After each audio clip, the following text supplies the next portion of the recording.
बुरी तरह डरे हुए मजदूरों में इतना साहस न था कि वो रात में घने जंगलों में सरला, उसकी बच्ची और एक विदेशी मिशनरी की तलाश में निकल सकें। इस डर को दूर करने के लिए पृथ्वी, सोलम, अभय, कर्ट व कुछ सिपाहियों की लीड में कुछ मजदूर ग्रुप बनाकर आगे बढ़ने लगे। पृथ्वी को इस बात पर थोड़ा आश्चर्य अवश्य हुआ कि सोलम और अभय एक दूसरे से परिचित थे। अभय के हाथ में शक्तिशाली और अजीब सी दिखने वाली टॉर्च थी, जिसमें कई तरह के मीटर व छोटे बल्ब लगे हुए थे। सोलम के भी एक हाथ में उसका भाला व दूसरे में एक माला थी, जिसमें कई टोटम बंधे हुए थे। पृथ्वी के हाथों में भी पिस्तौल और टॉर्च थी। कर्ट ने भी अपनी शॉटगन थाम रखी थी। उसके साथ चलने वाले लोग टॉर्च और मशाल को पकड़े हुए थे। ये ग्रुप एक बड़े फैलाव को कवर करता हुआ जंगल में घुसने ही वाला था कि एक अजीब सी चिंगाड़ने की आवाज आई। ऐसा लगा मानो किसी जंगली सुअर को काट दिया गया हो। इन सबके साथ चल रहे मजदूरों के चेहरे पीले पड़ते चले गए। कईयों ने तो आगे जाने से ही इनकार कर दिया। पृथ्वी भी अपने साथ वाले मजदूरों की मनोदशा समझ गया। उसने उनसे वहीं पर रुकने को कहा और अकेले ही आगे बढ़ गया। न जाने क्यों उसे रह रहकर अंबिका की याद आ रही थी। अभी तक जब भी इन जंगलों के आसपास कोई भी मुसीबत का सामना हुआ है, अंबिका या उसकी बहन उसकी मदद को जरूर आई थी। झील के पास उसे एक साया दिखाई दिया, जिसे वो हजारों में ही पहचान सकता था। वो अंबिका ही थी और उसके हाथ में कुछ था। उधर अपनी मिस्टीरियस टॉर्च के मीटरों के सहारे अभय व अपने टोटम के सहारे सोलम लगभग एक ही दिशा की ओर बढ़ रहे थे। अचानक उन्हें किसी के कराहने की आवाज सुनाई दी। आवाज की दिशा में वो थोड़ी दूर गए तो उन्हें टॉर्च की रोशनी में जमीन पर एक लोथड़ा सा हिलता मिला। ये सरला थी, जिसकी नाभि के नीचे का हिस्सा नहीं था। आसपास बेतहाशा खून पड़ा हुआ था। ऐसी हालत में भी वो किसी प्रकार जिंदा थी और अपनी आखिरी सांसें गिन रही थी। मरते मरते उसने एक तरफ इशारा किया और अपनी आंखें हमेशा के लिए बंद कर ली, मानो वो उन्हीं के आने का इंतजार कर रही थी। अभय, सोलम व उसके साथ के लोग सन रह गए थे। कुछ सेकंड शॉक्ड रहने के बाद वो सरला के द्वारा बताई गई दिशा में बढ़ने लगे। उनमें से कोई भी ना आपस में बात कर रहा था और ना ही किसी प्रकार की आवाज ही निकाल रहा था। थोड़ी ही दूर पर उन्हें जमीन पर एक कटा हुआ हाथ नजर आया। हाथ की रंगत से वो विदेशी जान पड़ रहा था।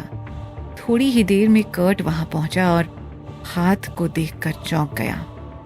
ओह माय गॉड, ये हाथ कैसा है? सोलम व अभय के मुंह से कुछ ना निकला। उन्होंने कर्ट को एक नजर देखा और फिर अपना ध्यान आसपास की छानबीन में लगा दिया। इधर हाथ के निरीक्षण और उसमें बने टैटू से कर्ट ने कंफर्म किया कि वो हाथ हरमन गोम्स का ही है। काफी खोजबीन के बाद भी आसपास हरमन की बॉडी का कोई भी हिस्सा प्राप्त नहीं हो सका। बस यहाँ वहाँ खून के निशान ही मिल सके। उधर पृथ्वी लगभग दौड़ता हुआ अंबिका के साय की तरफ भाग रहा था। वो जल्द से जल्द उस तक पहुंचना चाहता था। जल्द ही इस अंधेरे में भी उसे अंबिका साफ साफ दिखाई देने लगी। उसकी गोद में सरला की बेटी आराम से सो रही थी। अंबिका, तुम यहाँ कैसे और ये बच्ची तुम्हें कहाँ मिली? हाफते हुए पृथ्वी ने अंबिका से पूछा। मुझे ये लड़की एक जानवर के चुंगल में मिली। मैंने उस जानवर को मार के भगा दिया और इस लड़की को उससे बचा लिया। मुझे कुछ समझ नहीं आया तो मैं इस बच्ची को इस तरह लेकर आ गई। मुझे पूरी उम्मीद थी कि तुम मुझे मिलोगे ही मिलोगे। अंबिका आधा झूठ बोल गई, क्योंकि जिस चीज के चुंगल से उसने उस लड़की को बचाया था वो कोई जानवर नहीं था। अंबिका ने बच्ची को पृथ्वी को सौंप दिया और तेजी से वापस जाने के लिए मुड़ी। रुको, पृथ्वी ने अंबिका को पीछे से आवाज लगाई।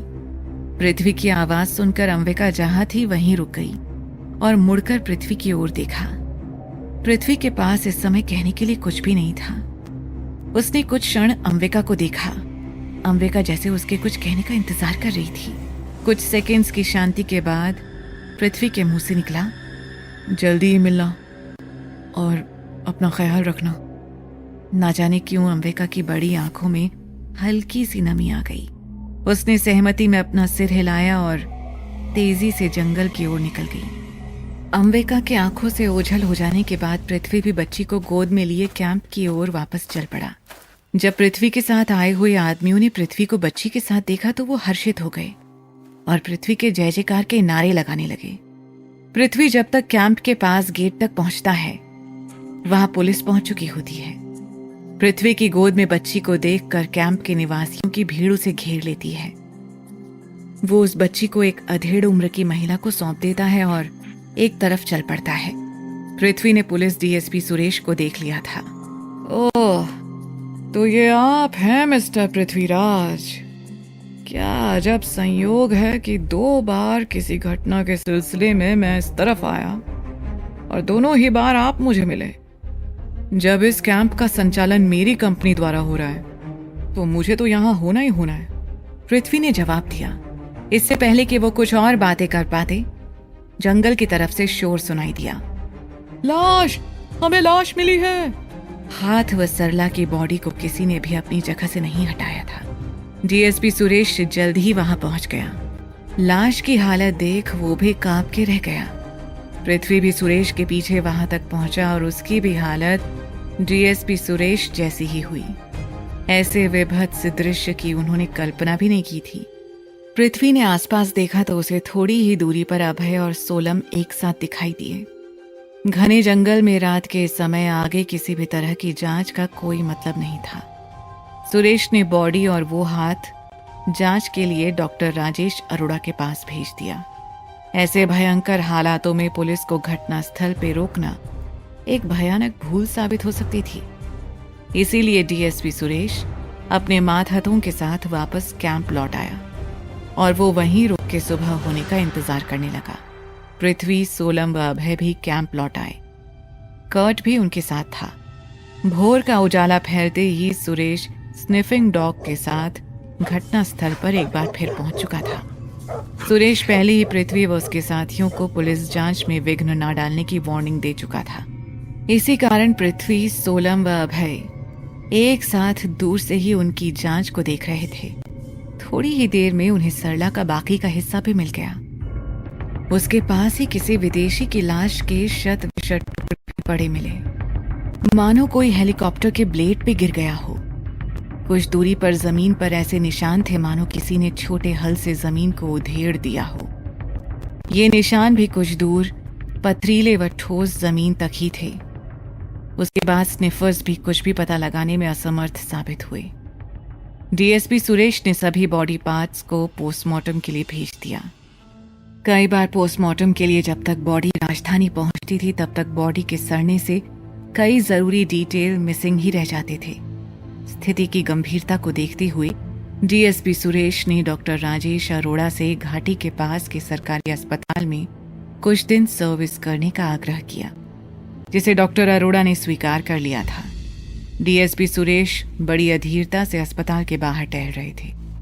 उनके मतहतों ने पहली बार उन्हें इतना व्यग्र देखा था।